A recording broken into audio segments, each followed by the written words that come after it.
Hey guys, प्रम्बणन Ramayan के भाग 5 में आपका स्वागत है। ये रामायण का पहला युद्ध दृश्य है और यहाँ आप दो व्यक्तियों को बेहोश, बंधे हुए और एक विशाल सांप से बंधे हुए देख सकते हैं। वे कौन हैं? वे राम और लक्ष्मण हैं।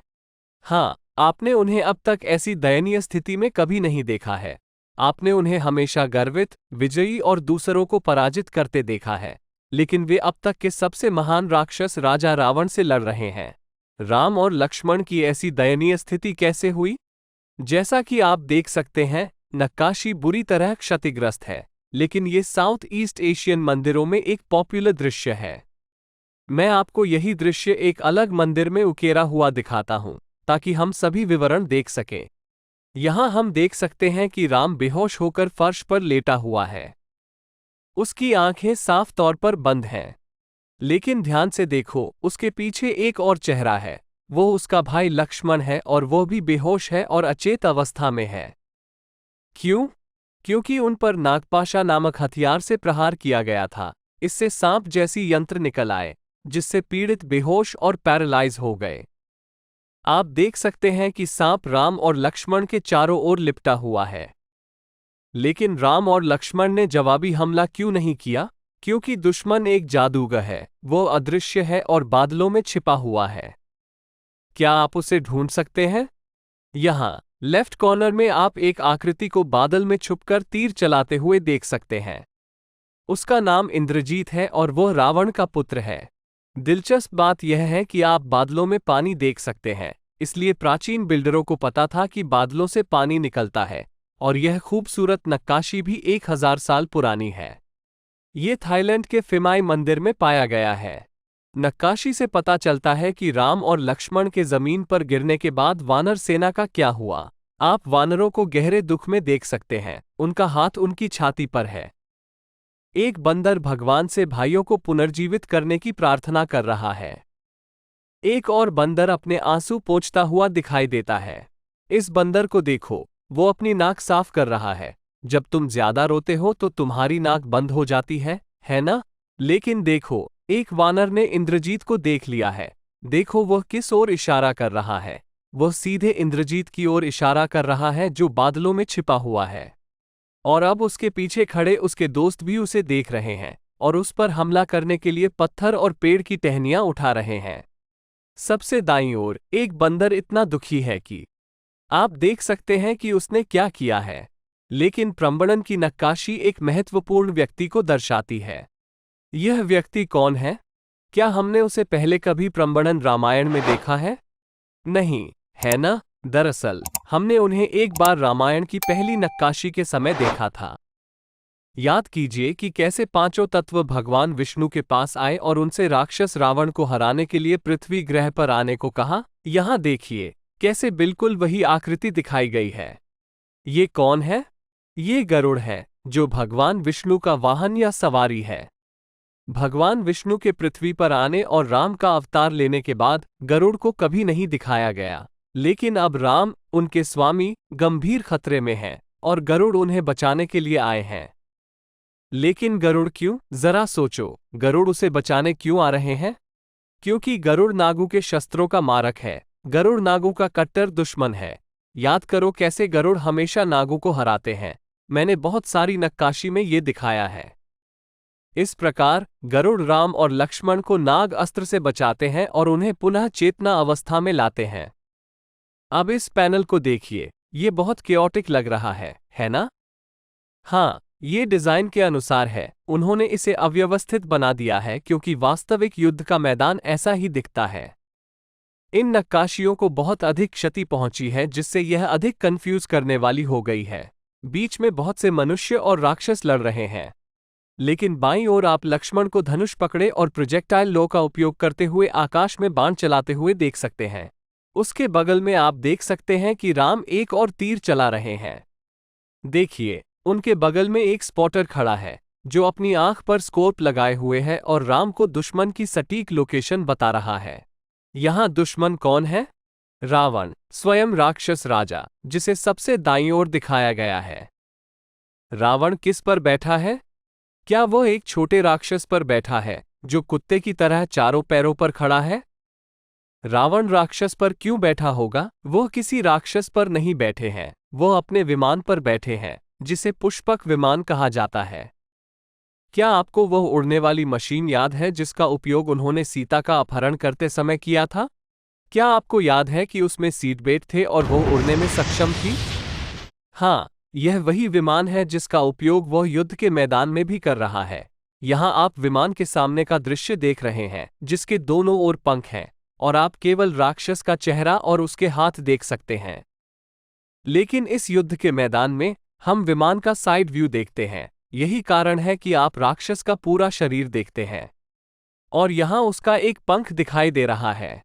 रावण को 10 सिर और 20 हाथों के साथ दिखाया गया है, जिसके हाथ में सभी तरह के हथियार हैं, लेकिन उसके बारे में कुछ अजीब है ना? क्या आप मुझे बता सकते हैं कि वह क्या है? रावण नीचे गिर रहा है। उसे सीधा बैठा हुआ नहीं दिखाया गया है, उसे 30 डिग्री के कोण पर जमीन पर गिरते हुए दिखाया गया है। प्राचीन ग्रंथ के अनुसार रावण युद्ध क्षेत्र में जाता है और वानर सेना का नाश कर देता है। राम की समस्त सेना, यहाँ तक कि लक्ष्मण और हनुमान भी रावण की शक्ति का मुकाबला नहीं कर पा रहे थे, और रावण लंबे समय तक सभी से लगातार युद्ध करता रहा और धीरे धीरे थक हो जाता है। फिर राम युद्ध में उतरते हैं और रावण को हरा देते हैं। आप यही देख रहे हैं। आप देख सकते हैं कि राम तीर चला रहे हैं और रावण गिर रहा है। तो क्या राम इस अवसर का लाभ उठाकर रावण को मार डालते हैं? नहीं, राम जानते हैं कि रावण थका हुआ है, इसलिए वे उसे घर जाने और किसी और दिन स्वस्थ होने के बाद वापस आने को कहते हैं। इससे पता चलता है कि राम कितने उदार और दयालु हैं, यहाँ तक कि उस व्यक्ति के प्रति भी जिसने उनकी पत्नी का अपहरण किया था। यहाँ बहुत ही रोचक नक्काशी है, ध्यान से देखिए। आपको क्या दिखाई देता है? यहाँ एक वॉरियर घोड़े पर है, और घोड़ा अपने आगे के दोनों पैर हवा में उठा रहा है। उसके सामने एक और वॉरियर पूरी ताकत से भाला चला रहा है। क्या हम युद्ध के मैदान में हैं? नहीं, ये युद्ध का मैदान नहीं है। नीचे देखो, एक जायंट सो रहा है, वो गहरी नींद में है। उसका आकार देखो और दूसरों का आकार देखो। अब जरा सोचिए, ये सब राक्षसों की भूमि लंका में हो रहा है। ये आकृतियां तो पहले से ही बहुत बड़ी होंगी, लेकिन ये राक्षस तो उनसे भी कहीं ज्यादा बड़ा है। ये सोया हुआ दानव कौन है? उसका नाम कुंभकर्ण है और वह रावण का छोटा भाई है। याद रखें कि राम ने रावण को पराजित किया था और उसे वापस आने के लिए घर भेजा था। रावण को यह एहसास हो गया कि राम बहुत शक्तिशाली है और उन्हें केवल कुंभकर्ण ही हरा सकता है। लेकिन विशालकाय कुंभकर्ण की एक अजीब मेडिकल कंडीशन है। वह साल में 6 महीने सोता है, ठीक वैसे ही जैसे भालू शीत निद्रा में रहते हैं, और जब वो सो जाता है तो उसे कोई नहीं जगा सकता। लेकिन यह एक इमरजेंसी है, इसलिए रावण अपनी सेना को सोते हुए राक्षस को जगाने के लिए भेजता है। इस आदमी को देखो, वो जायंट व्यक्ति की बांह पर छेनी का उपयोग कर रहा है। आप इस राक्षस की बांह पर कट का निशान देख सकते हैं, और जायंट अभी भी नहीं जाग रहा है। उसके बगल में एक आदमी सीधे उस दैत्य के कान में शंख बजा रहा है। कल्पना कीजिए कि किसी के साथ ऐसा किया जाए और वह कैसे उछल पड़े। लेकिन वह अभी भी सो रहा है। उसके बगल में एक आदमी है जो खंजर उठा रहा है। वह सचमुच कुंभकर्ण को जगाने के लिए उस पर वार करने वाला है। नीचे एक आदमी हंस रहा है और उस दानव के बाल खींच रहा है। वह जानता है कि वह जो चाहे कर सकता है और यह नेफिलिम नहीं जागने वाला है। उसके पीछे आप एक हाथी को देख सकते हैं और 2 लोगों को उस जानवर को कंट्रोल करते हुए देख सकते हैं। वे हाथी के साथ क्या करने जा रहे हैं? देखो, यह आदमी कैसे हंस रहा है और हाथी को पीछे से धक्का दे रहा है। देखो इसकी पूंछ कैसे अंदर की ओर मुड़ी हुई है। वे हाथी को इस विशालकाय शरीर के ऊपर से चलने के लिए मजबूर करने जा रहे हैं। एक सामान्य मनुष्य के लिए यदि हाथी उस पर पैर रखे तो उसे तत्काल मृत्युदंड मिलेगा, लेकिन कुंभकर्ण के लिए यह मच्छर के काटने जैसा होगा। दूसरी ओर एक घुड़सवार अपने घोड़े को उस पर रौंद रहा है, जबकि यह सैनिक कुंभकर्ण के पेट पर भाला मार रहा है। तो क्या वह जागेगा या नहीं? उन्होंने 1000 हाथियों को उसके ऊपर चला दिया और वह अंततः जाग गया और राम और उनकी वानर सेना से युद्ध करने के लिए तैयार हो गया। अगली नक्काशी में हम युद्ध के मैदान में कुंभकर्ण को देख सकते हैं। क्या आप मुझे बता सकते हैं कि उस पर कितने वानर हमला कर रहे हैं? यहाँ एक वानर उसे छाती से पकड़े हुए है और उसके शरीर को काटने की कोशिश कर रहा है। उसके ठीक बगल में एक और वानर उसका हाथ काट रहा है। देखिए कैसे वो दानव अपना हाथ आगे बढ़ा रहा है और वानर उसका हाथ काटने की कोशिश कर रहा है। ऊपर एक और वानर उसके कंधे पर कूदने की कोशिश कर रहा है। यहाँ आप कुछ क्षण देख सकते हैं, लेकिन यदि आप ध्यान से देखें तो वहां एक और बंदर उसका सिर काट रहा है। मुझे लगता है कि वो उसके बाल चबा रहा है क्योंकि उसके बाल बड़े घुंघराले हैं, लेकिन ये बंदर उसके सिर पर काटने की पूरी कोशिश कर रहा है। उसके पीछे एक और बंदर है जो उसका बायां हाथ पकड़ रहा है और उसके कंधे पर अपने दांत गड़ा रहा है। कुंभकर्ण पहले ही इस बंदर को नष्ट कर चुका है और उस पर बैठा है। बंदर पूरी तरह से मुड़ा हुआ है और उसने अपनी भुजाओं से एक अन्य वानर को पकड़ रखा है और यह वानर भी संभवतः स्वर्ग में है। एक और बंदर उस पर झपटने के लिए तैयार है, लेकिन ये सेब कुंभकर्ण को मार नहीं सकते। कुंभकर्ण एक विशालकाय व्यक्ति है। वह नेफिलिम के वर्णन के अनुरूप है, जिसका उल्लेख विश्व भर के प्राचीन ग्रंथों में मिलता है। कुंभकर्ण के विरुद्ध एक ही समय में कई योद्धाओं ने युद्ध किया था। आप इस ओर भी बहुत से योद्धाओं को उससे लड़ते हुए देख सकते हैं। ये राम है जो उस राक्षस पर बाण चला रहे हैं। आप उनके भाई लक्ष्मण को भी देख सकते हैं जो बाण चला रहे हैं। यहां हम वानर राजा सुग्रीव को एक बड़ा खंजर पकड़े हुए देख सकते हैं। राम और लक्ष्मण के बीच एक और आकृति है। वो सुंदर लड़का कौन है? दुश्मन की ओर देखने के बजाय उसे अजीब तरह से राम की प्रशंसा करते हुए दिखाया गया है। वो कौन है? अब यहाँ एक बहुत ही दिलचस्प विवरण है। उसके पीछे एक संत खड़े हैं जो राम को सलाह दे रहे हैं कि उस राक्षस को कैसे हराया जाए। ये संत कौन है? ये काफी दिलचस्प है क्योंकि उन्हें सिर पर काफी बाल, लंबी दाढ़ी के साथ दिखाया गया है और उनके हाथ में त्रिशूल भी दिखाया गया है। ये संत अगस्त्य की क्लासिक प्रतिमा है। हम उसी मंदिर में बड़े पैमाने पर उकेरी गई अगस्त्य की एक अलग मूर्ति भी देख सकते हैं। प्रम्बणन मंदिर में वे ऐसे ही दिखते हैं, लेकिन रामायण के प्राचीन पाठ के अनुसार अगस्त्य वहां नहीं थे। इस दृश्य में उनका उल्लेख नहीं है। तो ये संत कौन है और यह साफ सुथरा, सुंदर दिखने वाला आदमी कौन है? मूल रामायण पाठ के अनुसार राम और कुंभकर्ण के बीच युद्ध के दौरान भीड़ इकट्ठा होती है और राम की जीत का जश्न मनाती है। पाठ में स्पष्ट रूप से उल्लेख है कि संत और देवगण राक्षस को पराजित करने के लिए राम की सराहना कर रहे थे। मूर्तिकार यहां यही दिखा रहा है। उसने एक संत की मूर्ति बनाई है जो खुश दिखाई दे रहा है और एक उंगली उस विशालकाय व्यक्ति की ओर दिखा रहा है, मानो वह राम के बाणों का हकदार हो। और मूर्तिकार ने एक देव की मूर्ति बनाई है जो एक सुंदर दिव्य प्राणी है जो राम की प्रशंसा कर रहा है। देखिए कैसे सभी योद्धा शत्रु पर ध्यान केंद्रित कर रहे हैं। हर कोई कुंभकर्ण पर ध्यान केंद्रित कर रहा है, लेकिन यह व्यक्ति, वो तो राम के पराक्रम से पूरी तरह से विस्मित है। यहां आप विशालकाय कुंभकर्ण का मृत शरीर देख सकते हैं और उसके रिश्तेदार उस पर शोक मना रहे हैं। आप यही सोच रहे होंगे, लेकिन नहीं, यह नक्काशी बिल्कुल भी मौजूद नहीं होना चाहिए। क्यों? क्योंकि रामायण के प्राचीन ग्रंथ के अनुसार राम के बाणों से कुंभकर्ण का सिर, हाथ और पैर सभी कट गए थे और उसका सिर समुद्र में फेंक दिया गया था और उनके अंतिम संस्कार का कोई उल्लेख नहीं है। लेकिन यहाँ हम यह नक्काशी देखते हैं जहां मृत कुंभकर्ण पूर्ण आकार में है, उसका सिर और शरीर के सभी अंग बरकरार हैं। ये कैसे संभव है? अगर इस नक्काशी का उद्देश्य उसके रिश्तेदारों को उसके शरीर पर शोक मनाते हुए दिखाना था, तो उसके चारों ओर महिलाओं को उकेरा गया होगा। उदाहरण के लिए, यदि आप इस नक्काशी को देखें तो इसमें स्पष्ट रूप से महिलाएं और परिवार किसी के लिए शोक मनाते हुए दिखाई देंगे।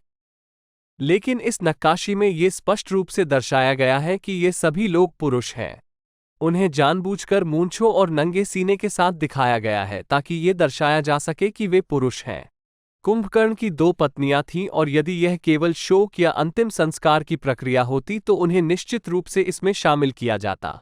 लेकिन आप 1, 2, 3, 4, 5 और 6 के आंकड़े देख सकते हैं। क्या वे उसके निधन पर शोक मना रहे हैं? नहीं, उन्हें रोते हुए नहीं दिखाया गया है, बल्कि कुछ को तो उत्सुकता भरी मुस्कान के साथ दिखाया गया है। क्यों? क्योंकि वे उसके शरीर के अंगों को वापस जोड़ रहे हैं और उसे उसके मूल आकार में वापस ला रहे हैं। वे उसके शरीर के अंगों को जोड़ रहे हैं। इस आदमी को देखिए, उसका हाथ विशालकाय व्यक्ति की बांह पर है, जो ये दर्शाता है कि वे सभी अंतिम संस्कार से पहले उसे आकार में वापस ला रहे हैं। देखो इस आदमी ने क्या पकड़ा हुआ है। उसके हाथ में 3 त्रिकोणों वाला एक अजीब उपकरण है। यह क्या है? ये संभवतः एक टांके लगाने वाला उपकरण है जो शरीर के अंगों को जोड़ता है। आज यदि कोई व्यक्ति युद्ध में मारा जाता है और उसका शरीर विकृत हो जाता है, तो उसके शरीर के अंगों को जोड़ दिया जाता है ताकि उसके प्रियजन उसका उचित अंतिम संस्कार देख सकें। लेकिन हम देख सकते हैं कि ऐसी प्रोसीजर 1200 साल पहले इंडोनेशिया और भारत में मौजूद थी। जरा सोचिए, उस समय बहुत सारे युद्ध हुए थे, इसलिए इन शरीर के अंगों को जोड़ने के लिए इस तकनीक की आवश्यकता रही होगी। तो अब हम जानते हैं कि कुंभकर्ण के शरीर के अंगों को एकत्र किया गया, उन्हें एक साथ जोड़ा गया और फिर पूरे अनुष्ठान के साथ उसका अंतिम संस्कार किया गया। और हम इसे इंडोनेशिया के प्रम्बणन मंदिर की इस नक्काशी के बिना नहीं समझ पाते।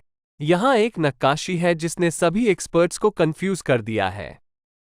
ये आकृतियाँ कौन है और क्या कर रही हैं? कुछ एक्सपर्ट्स ने दावा किया है कि यह सीता है और यह उनकी सहायिका त्रिजटा है, जिसे रावण ने ग्रोव में रखा था। लेकिन रामायण में इस समय ऐसी किसी घटना का वर्णन नहीं है। कुंभकर्ण की मृत्यु के बाद सीता और त्रिजटा का रामायण में उल्लेख नहीं है। लेकिन एक्सपर्ट्स एक महत्वपूर्ण विवरण को मिस कर रहे हैं। यह कोई उपवन नहीं है, ये महिलाएं किसी महल में बैठी हैं।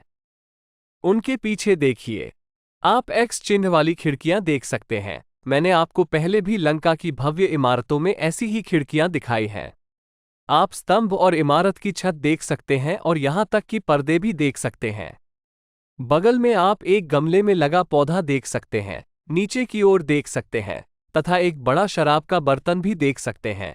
अतः यह निश्चित रूप से वह स्थान नहीं है जहां सीता को बंधक के रूप में रखा गया था। उनका अपहरण किया गया था, इसलिए उन्हें बिना किसी सुविधा के एक उपवन में रखा गया था। इसलिए ये विवरण इस बात की पुष्टि करते हैं कि वे लंका में एक समृद्ध महल या हवेली दिखा रहे हैं जहां उनकी रानियां रो रही हैं। लेकिन एक और विवरण है जो हमें बताता है कि यह नक्काशी वास्तव में क्या दर्शाती है। यह आकृति कौन है? क्या आपने इसे पहले देखा है? आपने इसे पहले भी देखा है, घुंघराले बाल, बड़ी आंखें और भारी शरीर के साथ। एक बार नहीं, बल्कि वो पहले भी 2 अलग अलग रूपों में प्रकट हुई थी और वो लंका के पतन का मूल कारण बनी थी। वह रावण की बहन शूर्पणखा है। ध्यान दें कि कैसे उसे सभी नक्काशियों में एक ही रूप में, एक ही घुंघराले बाल, बड़ी आंखों और मोटे शरीर के साथ दिखाया गया है। यहाँ हम शूर्पणखा और 2 महिलाओं को रोते हुए देख सकते हैं। मूल रामायण में लंका की रानियां और मृतकों की पत्नियां सभी रोने लगती हैं और शूर्पणखा को डांटती हैं। इस समय तक कुंभकर्ण और उनके कई अच्छे सेनापति मारे जा चुके थे और लंकावासियों ने आशा खो दी थी। वे जानते हैं कि वे हार जाएंगे, इसलिए महिलाएं एकत्र होती हैं और इस बात पर चर्चा करती हैं कि यह पतन कैसे शुरू हुआ। और वे सभी बताते हैं कि कैसे शूर्पणखा ने उपद्रव शुरू किया, कैसे वह राम पर मोहित हो गई और कैसे उसने अपने भाई रावण को पुकारा, जिसने क्रोधित होकर राम की पत्नी का अपहरण कर लिया। यदि शूर्पणखा न होती तो इन स्त्रियों के पति आज जीवित होते। रामायण में ये बात कुंभकर्ण की मृत्यु और राजा की मृत्यु के ठीक बीच लिखी गई है। इससे ये पुष्टि होती है कि नक्काशी में राक्षसों की रानियों और पत्नियों को रोते हुए दिखाया गया है, साथ ही शूर्पणखा को भी शर्म से रेंगते हुए दिखाया गया है। लेकिन अब लंका की बाकी महिलाओं का क्या होगा? क्या उनके पति बच पाएंगे? इसका उत्तर नक्काशी में पहले से ही दर्शाया गया है। क्या आप मुझे बता सकते हैं कि कैसे? जी हां, महान बैंडिक्यूट चूहा, अशुभ संकेत एक बार फिर से सामने आया है। इस बार यह अपने पिछले 2 पैरों पर खड़ा है और कूदने के लिए तैयार है। देखो, ये औरतों पर कैसे झपट रहा है। बहुत जल्द ही बहुत सारी मौतें और विनाश होने वाला है। याद रखें, मैंने आपको पहले भी 2 बार यह बैंडिक्यूट चूहा दिखाया था। सबसे पहले यह तब प्रकट हुआ जब राम के पिता की मृत्यु हुई। यह उनके शरीर के नीचे प्रकट हुआ और अंतिम संस्कार स्थल में बचे हुए मांस को खा रहा था। दूसरी बार यह तब प्रकट हुआ जब रावण सीता का अपहरण कर रहा था। रावण ने उसे बलपूर्वक ले जाकर राम को बहुत दुख पहुंचाया और उसके बगल में एक बैंडिकूट चूहा दिखाया गया। और यहाँ इसे एक बार फिर दिखाया गया है, जो रावण और उसके आदमियों की मृत्यु और अंधकार में भविष्य का पूर्वाभास कराता है। प्रंबड़न रामायण में प्रतीकात्मकता की कई परतें छिपी हुई हैं। मैं इसमें ज्यादा नहीं जाना चाहता, क्योंकि मनुष्य छिपे हुए प्रतीकों पर ध्यान नहीं देते। लेकिन बस इतना समझ लीजिए कि इस नक्काशी में बैंडिकूट तीसरी बार दिखाई दिया है और शूर्पणखा भी तीसरी बार दिखाई दी है। ये सवाल करना दिलचस्प होगा कि इसे इस तरह क्यों दिखाया गया है, और यह भी सवाल करना दिलचस्प होगा कि क्या कोई और चीज भी तीसरी बार दिखाई दी है। प्राचीन निर्माणकर्ताओं ने प्रंबड़न रामायण में ऐसे कई गुप्त कोड रखे हैं और मैं आपको केवल उसका एक छोटा सा हिस्सा ही दिखा रहा हूं। लेकिन यह नक्काशी एक महत्वपूर्ण प्रश्न भी उठाती है। राक्षसों की पत्नियां राक्षसों जैसी क्यों नहीं दिखती? वे आज के सुपरमॉडल्स की तरह क्यों दिख रहे हैं? चलिए इस पर अगली नक्काशी में चर्चा करते हैं। यहाँ आप एक व्यक्ति को लेटे हुए देख सकते हैं और उसके चारों ओर कई महिलाएं खड़ी हैं और रो रही हैं। वो कौन है? वो कोई और नहीं बल्कि राक्षसों का राजा रावण है, जो राम का कट्टर शत्रु है। हम कैसे जानते हैं कि वो रावण है? क्योंकि उसे कई सिरों के साथ दिखाया गया है। हम इस नक्काशी में 5 सिर देख सकते हैं और हम मान सकते हैं कि अन्य 5 पीछे हैं। और आप उसकी कई भुजाएं भी देख सकते हैं, इसलिए हम निश्चित रूप से जानते हैं कि यह रावण ही है। लेकिन उसकी मृत्यु अचानक क्यों दिखाई गई है?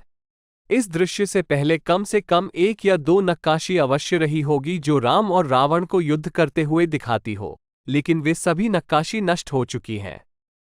हम अंतिम कुछ नक्काशी से स्पष्ट रूप से देख सकते हैं कि अधिकांश पत्थर की पट्टियों को गंभीर क्षति पहुंची है, और हमने रावण और राम के बीच अंतिम युद्ध की नक्काशी भी खो दी है। रावण के पैरों के पास आप लंका की रानी, रावण की पत्नी को आंसू में डूबा हुआ देख सकते हैं। हम कैसे जानते हैं कि वो रावण की पत्नी है? क्योंकि वो अपनी शादी का हार उतार रही है। इसे मंगला सूत्र कहा जाता है। ये पश्चिमी दुनिया में शादी की अंगूठी के हिंदू समकक्ष है। हिंदू महिला को विवाह के समय अपने पति से एक विवाह श्रृंखला मिलती है, और जब तक उसका पति जीवित है वो इसे नहीं उतारती। यहाँ हम उसे अपने मंगल सूत्र उतारकर अपने पति के पैरों में डालते हुए देख सकते हैं। पास में ही एक और औरत है, उसका चेहरा नष्ट हो गया है। शायद वो रानी की सहायिका है, या शायद वो रावण की कोई और पत्नी है। रावण की कई पत्नियां थीं और आप उन सभी को उसकी मृत्यु पर विलाप करते हुए देख सकते हैं। एक महिला को उसके हाथ को छूते हुए दिखाया गया है, एक अन्य महिला को उसके सीने पर हाथ रखे हुए दिखाया गया है, तथा अंतिम महिला ने संभवतः अपना हाथ उसके सिर पर रखा हुआ है। यह नक्काशी दर्शाती है कि रावण अपनी पत्नियों से कितना प्रेम करता था। क्या आपने गौर किया कि राक्षस राजा की पत्नियां राक्षसों जैसी नहीं दिखती? कई नक्काशी में राक्षसी महिलाएं दिखाई गई हैं, लेकिन देखिए रावण की पत्नियां सुपरमॉडल जैसी दिखती हैं। हमने इसे पिछली नक्काशी में देखा था, और आपने पहले भी इस पर ध्यान दिया होगा, और यदि आपने पिछले एपिसोड देखे होंगे तो आपने इसे वानर वंश के साथ भी देखा होगा। वानर तो वानरों या बंदरों जैसे ही दिखते हैं, और यहां तक कि वानर राजा भी चपटी नाक और बाहर निकले हुए दांतों के साथ वानर जैसा ही दिखता है। लेकिन उसकी पत्नी को तो देखिए, वो बिल्कुल भी बंदर जैसी नहीं दिखती। उसकी पत्नी भी इंसान जैसी दिखती है, एक खूबसूरत महिला। उसके महल की दूसरी औरतों को देखो, वे सब इंसानों जैसी दिखती हैं। वानरों और राक्षसों की शाही औरतें इंसानों जैसी क्यों दिखती हैं? राक्षसों को राक्षसों से विवाह करना चाहिए था और वानरों को वानरों से विवाह करना चाहिए था, लेकिन महिलाओं को, सभी महिलाओं को नहीं, क्योंकि आप सामान्य महिला राक्षसों को भी देख सकते हैं। लेकिन वानरों और राक्षस राजाओं की रानियों को क्यों हमेशा मनुष्यों के रूप में दिखाया जाता है? क्या प्राचीन काल में विभिन्न प्रजातियों के बीच इंटरब्रीडिंग होता था? उदाहरण के लिए, क्या निएंडरथल मनुष्यों के साथ संभोग करते थे और हमारे साथ रहते थे? पहली नजर में हम रामायण को एक तरह से अविश्वास की दृष्टि से देखते हैं, है ना? दानव और परिष्कृत वानर मनुष्यों के साथ रह रहे हैं। यह एक काल्पनिक फिल्म की तरह है ना? लेकिन क्या ये राक्षस वास्तव में निएंडरथल थे? सभी प्राचीन ग्रंथों में कहा गया है कि उनके पास मनुष्यों की तुलना में बेहतर शारीरिक शक्ति थी, लेकिन कम बुद्धि थी। क्या ये संभव है कि मानव के साथ साथ अन्य प्रजातियां भी अस्तित्व में थीं? क्या निएंडरथल जैसी अन्य प्रजातियां भी इंसानों से पत्नियां लेती थीं? अन्यथा मूर्तिकारों ने इसे इस तरह क्यों उकेरा? चलिए वापस रावण की बात करते हैं।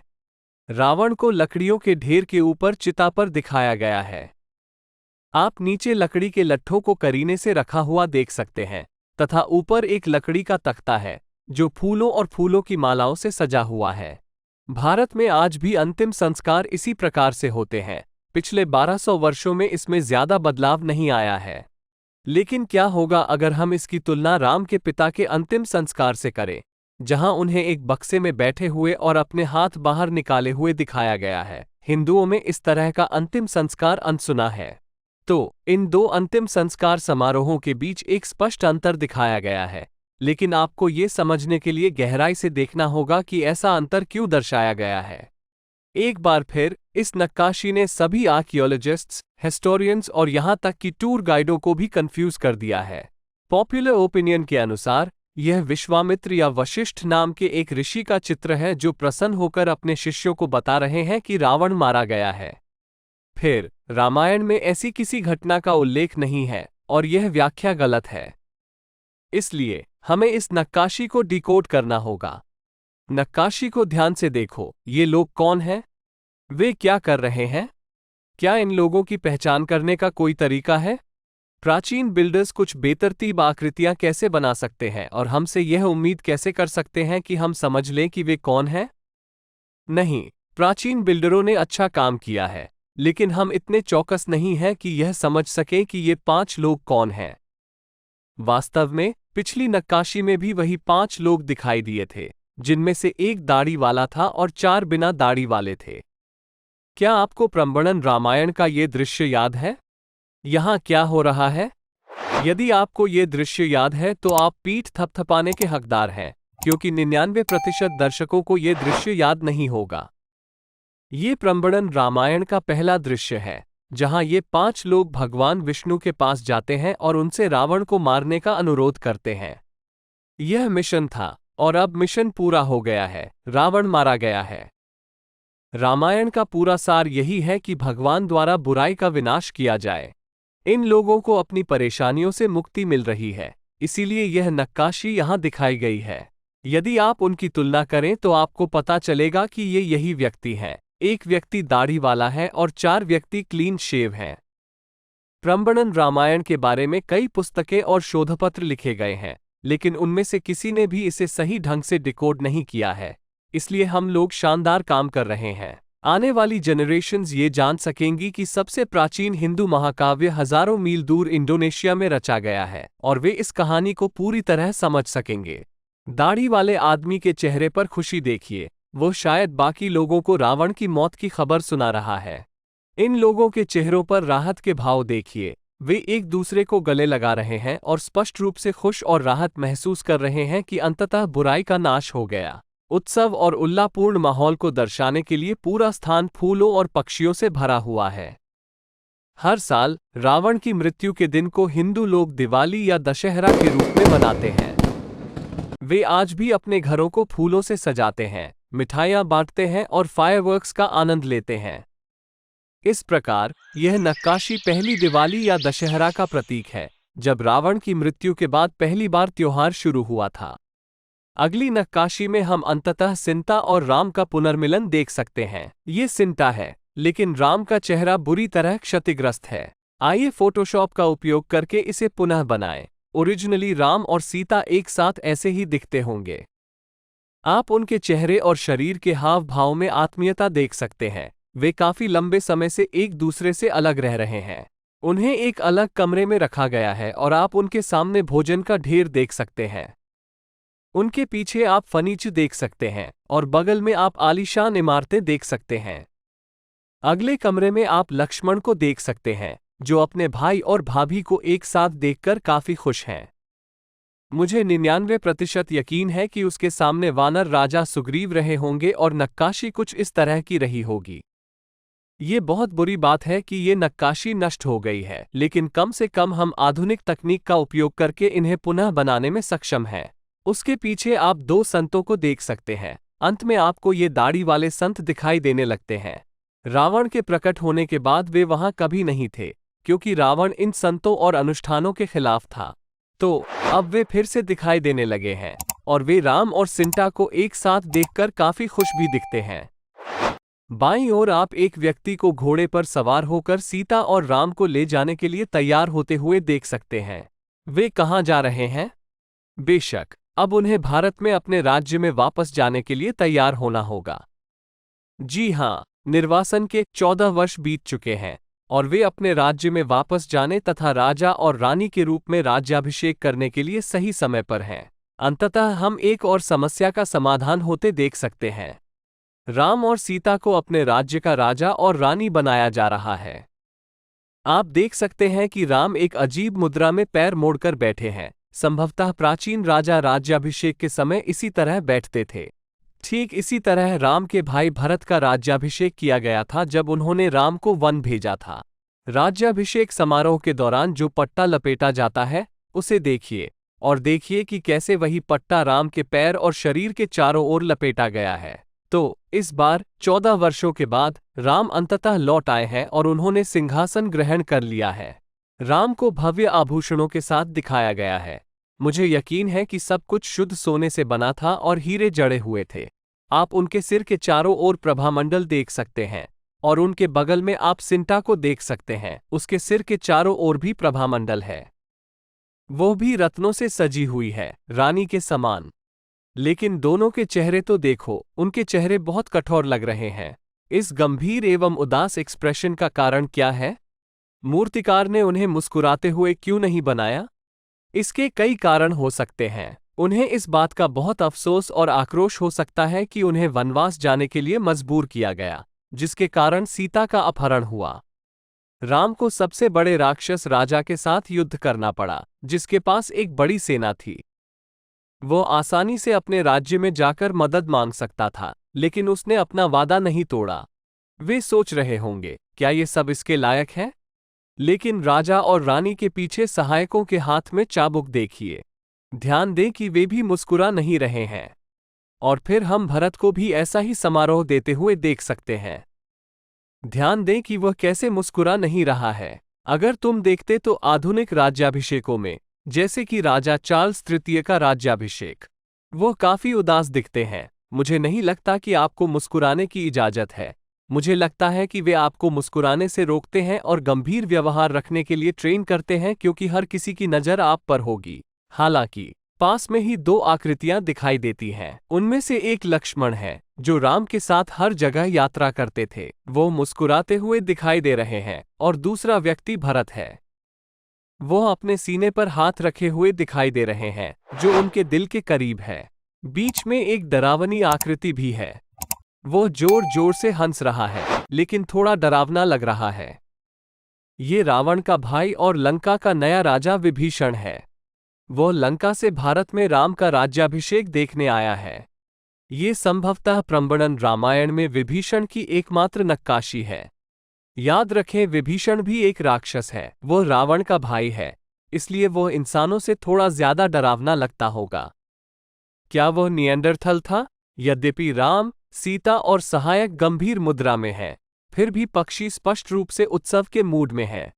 बाईं ओर आप दो पक्षियों को देख सकते हैं, जो स्पष्ट रूप से प्रेम में डूबे हुए हैं, जो राम और सीता का प्रतीक हैं। दाईं ओर आप महल देख सकते हैं। यह एक भव्य 2 मंजिला संरचना है, जिसकी छत त्रिकोणीय है। खिड़कियों को देखिए, वे छोटे छोटे वर्गों से बनी हैं, जिनके बीच में एक्स का निशान बना हुआ है। मानो या न मानो, उसी प्रकार की खिड़कियां, जिन्हें जाली खिड़कियां कहा जाता है, आज भी भारत में प्रयोग की जाती हैं। वे देखने में अच्छे लगते हैं, हवा का प्रवाह अच्छा रखते हैं और सूर्य का प्रकाश भी अंदर आने देते हैं। महल के ऊपर हम 1, 2, 3, 4 पक्षी देख सकते हैं, लेकिन एक रहस्य है। दाईं ओर का बड़ा पक्षी बाईं ओर के छोटे पक्षी को खाना खिला रहा है। हाँ, यह माँ है जो अपने छोटे बच्चे पक्षी को खिला रही है, और उनके ठीक बगल में आप पिता को देख सकते हैं। हाँ, ये पिता पक्षी है। यह उन सभी से बड़ा दिखता है और बच्चे पर नजर रख रहा है। छत पर उछलता हुआ एक और छोटा बच्चा पक्षी भी है। यह एक प्रतीक है। किसका प्रतीक?